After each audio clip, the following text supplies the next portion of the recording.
Hello, very quick tutorial here because I just wanted to demonstrate something that I've been looking for a way to do for a while, and it turns out it was under my nose the whole time in Reaper, the way to do it.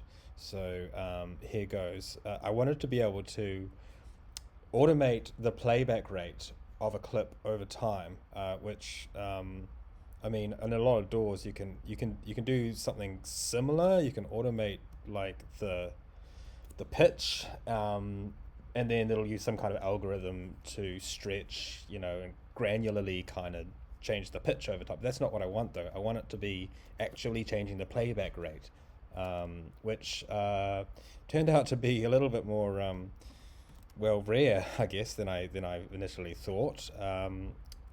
So I mean, a lot of times you can use stretch markers, and that's cool. But then you kind of like, let's say you, for example, hang on, let me just turn off snapping here. I really want to actually, excuse me, I'm just going to view my, not that, sorry. I just want to expand this a bit. So I can zoom in a bit. Let's hide that away again. Like you can, am I still snapping? Yes, turn off snapping. That's not, there we go. You can put in a warp marker and then another warp marker, and then you can stretch it. And that's what a lot of DAWs do. So you get this. Sorry, I should probably play the sound first. So this is what it sounds like. Right. Okay. Now I could put a stretch marker here, and then another stretch marker here, and then turn this down. Turn that down. Right. Actually, sorry, I've jumped ahead because that's the solution.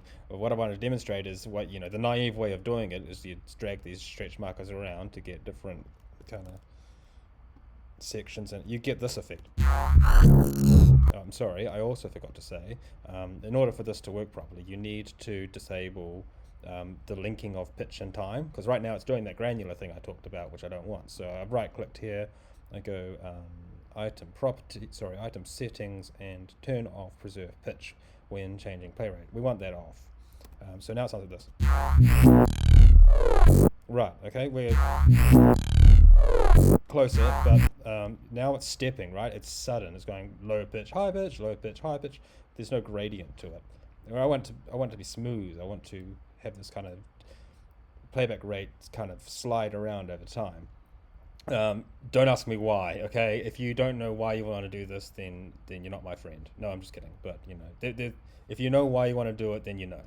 Anyway, let me just undo all that. So because I need to turn that back on again. Turn off again. Sorry.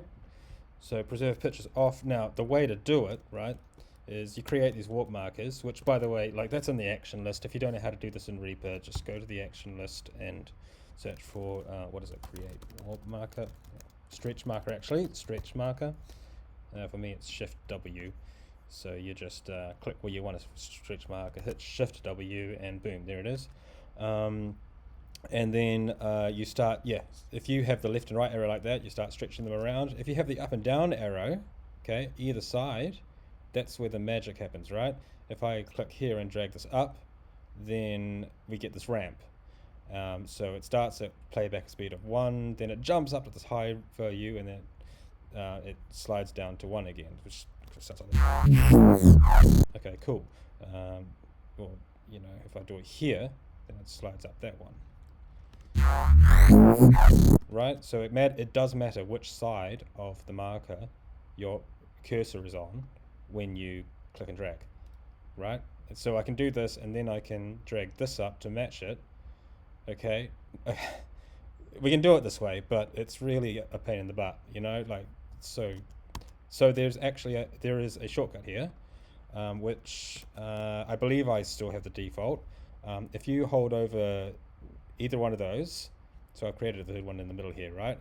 If I hold over it and hold down, I'm on a Mac, so I'm sorry, I don't know what the Windows shortcut is, but if I hold down Option before I click and drag, look at that. That's what we want. So now we're talking. Now we can do some fun stuff. We can click and drag this down. We can click and drag this up. and the dots change color to tell us, you know, what the hell are you doing? This is going to sound awful, but you know what? I am the one who makes those decisions. There you go. Cool. Now we can start to do some cool stuff with this. Sadly, you can't make this. You can't like put tension on these ramps. You can't make them curves. I would love to be able to do that. I hope they add that someday. But you can do this in Blockhead, but let's face it, Blockhead's just not there yet. So this is the most stable software that I know of that you can do this in. So if you want ramps, then you kind of have to you know, approximate it like this, and it's a little bit meh, but anyway. Cool. Right, one more thing I wanted to show you. So that was option drag on the vertical. Now if you want to move these horizontally, if you just like click and drag, right, then oh no oh no, our continuity is gone. So what you do is you hold down control before you drag horizontally, and then you can reposition your stretch markers smoothly.